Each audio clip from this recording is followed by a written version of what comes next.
என் பாடுகளை ஏற்றுக்கொண்ட ஆண்டவராய் இயேசு கிறிஸ்து சொல்கிற ஒரு வார்த்தையானது, ஆமென். மெய்யாகவே என் பாடுகளை ஏற்றுக்கொண்டு என் துக்கங்களெல்லாம் சுமந்தார். அவர் நான் செய்த எல்லா பாவத்தையும் அவர் தன்னையே சிலுவையிலே பலியாக ஒப்பு கொடுத்தார்.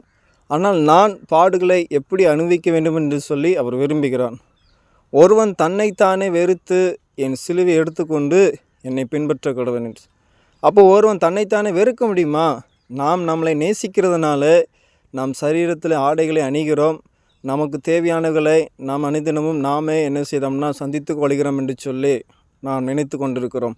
அருமையான சகோதர சகோதரிகளை, ஆண்டவராய் இயேசு கிறிஸ்து பட்ட பாடுகளை நாம் சகிக்க வேண்டும் என்று சொன்னால் அவரோடு கூட நாம் நிலைத்திருக்கும் போது தான் ஆமென் அந்த பாடுகளை நாம் சகிக்க முடியும்.